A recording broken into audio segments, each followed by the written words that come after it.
इसके बारे में आज सवेरे ही राहुल गांधी जी ने आगाह कर दिया था, जब आप लोगों से उन्होंने संसद से निकलते हुए बात करी थी और कहा था कि अभी देखिएगा कैसी ट्रेड डील होती है।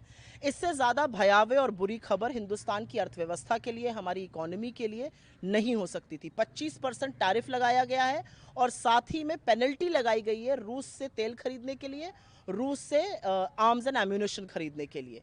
इस सब का क्या मतलब है? इस सब का मतलब ये है कि इसका सबसे बुरा प्रभाव हमारी इकोनॉमी पर, हमारे एक्सपोर्ट्स पर, हमारे प्रोडक्शन पर और इन टर्न हमारी जॉब्स पर, हमारी नौकरियों पर पड़ने वाला है। थोड़े से एग्जाम्पल के साथ अगर मैं आपको बताऊं तो जैसे कि हम फार्मास्यूटिकल जो दवाइयां बनती हैं वो एक्सपोर्ट करते हैं यूएस। अब 25% टैरिफ लगेगा, वो महंगी हो जाएंगी, महंगी हो जाएंगी यूएस में, तो डिमांड कम होगी, डिमांड कम होगी तो ये कंपनियां उत्पादन भी कम करेंगी। अगर उत्पादन और प्रोडक्शन यहाँ पे कम करती हैं तो कम लोगों को नौकरी पे रखेंगी, लोगों की नौकरियां जाएंगी, कम लोगों को फ्रेश हायर किया जाएगा।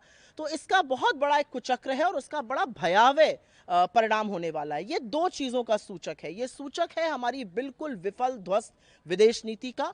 और एक सवाल आज सबके मन में उठता है कि मोदी जी बिना इनवाइट के लपके हुए ट्रंप जी से मिलने गए थे, उसका क्या फायदा हुआ? देश का हित कहां है? देश के लिए आपने क्या किया? पीयूष जी 8-10 दिन अमेरिका घूमते रहे, फोटो पोस्ट करते रहे, थम्स अप दिखाते रहे, 25% टैरिफ हम पर लग गया है। आपने हाउडी मोदी, नमस्ते ट्रंप, अब की बार ट्रंप सरकार, सब तरह के नारे लगा डाले। आपने तो चुनौती नहीं स्वीकार करी नेता विपक्ष की, जब उन्होंने कहा कि आप ट्रंप का नाम लेकर बोलिए अगर आपके अंदर हिम्मत है कि ट्रंप झूठ बोल रहे हैं। 30-30 बार ट्रंप बोल चुके हैं कि मैंने सीज फायर कराया। ट्रंप हमारे लोगों को हथकड़ियां लगा के बेचते हैं और अब ट्रंप ने 25% टैरिफ हम पर थोक दिया है।